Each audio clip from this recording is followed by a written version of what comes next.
Hello, everybody. Scott Golden here with the Golden Opportunities Coaching YouTube channel. Welcome to those of you who are new. Welcome back to those of you seasoned veterans of what we do around here. Please subscribe, like, comment. We'd love to help as many people as we can.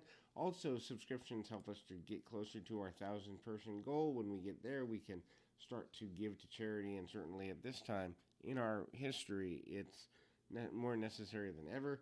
Today we're going to talk about signs you're still dealing with remnants and emotional scarring or emotional foundational scarring from childhood trauma. So the first is if you're always guilty or apologizing. So people who are constantly struggling in this area, they may apologize for something that's not theirs. They often will say they're sorry without even knowing why.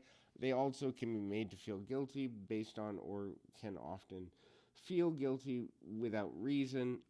This becomes extremely difficult. By the way, if you are dealing with what you perceive to be childhood trauma, I encourage you to get professional help in whatever way is right for you, whether it's a pastor, counselor, psychologist, psychiatrist, life coach, or a team of people.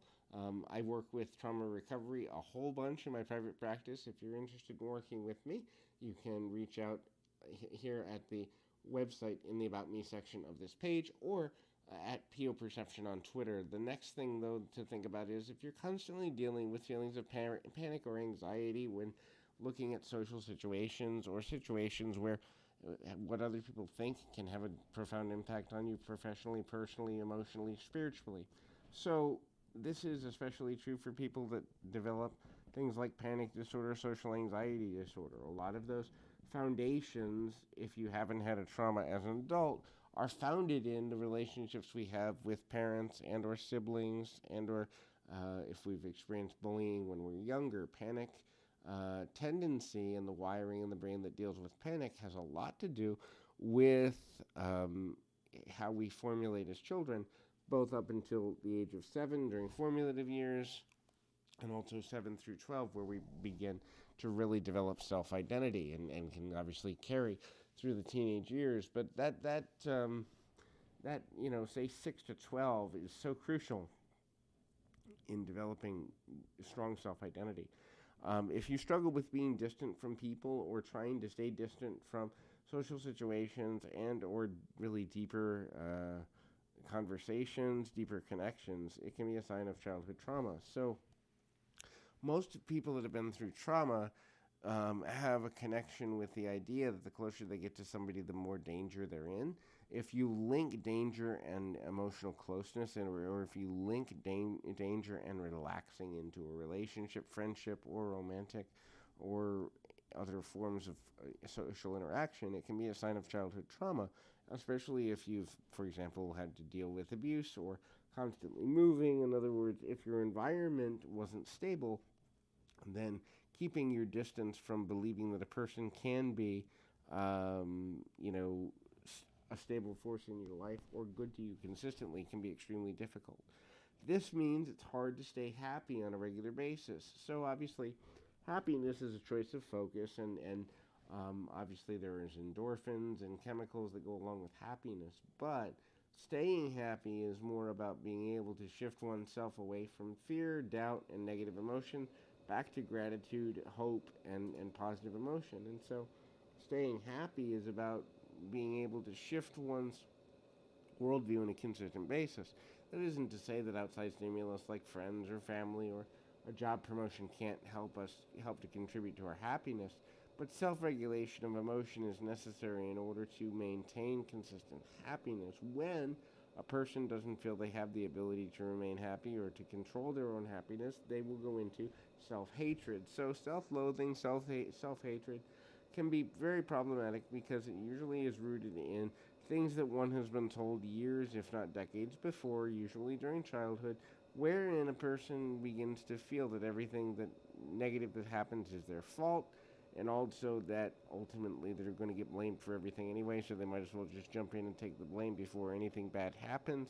There is a preoccupation with everything that's been done wrong in the past and everything that will go wrong in the future, and ultimately that can lead to a great number of challenges. Along with self-hatred becomes the self-critic. Self-critic and self-hatred go hand in hand. Matter of fact, the self-critic is what contributes to and elongates self-hatred. If one is critical of every action taken and is critical of the inability to move forward out of negative situations and or unable to keep other people happy, because many that struggle with childhood trauma believe it is their responsibility to make another person happy, keep another person happy on a consistent basis. This can be detrimental because emotional regulation, which is the next thing in our list here, can become extremely difficult. Now, every emotion is best to allow to be felt. However, being able to control how much emotion we show in certain situations, especially in public situations, and also being able to witness our emotions, experience them, but not let them control us, is extremely difficult for people that deal with childhood trauma. This is because during the formation of emotional identity, the ability to overcome negative emotion is either not learned or not completely learned, and so the ability to regulate how one feels is more based on circumstance than it is based on internal confidence or comfort. The last thing is getting into consistently negative, drama filled, or chaotic relationships.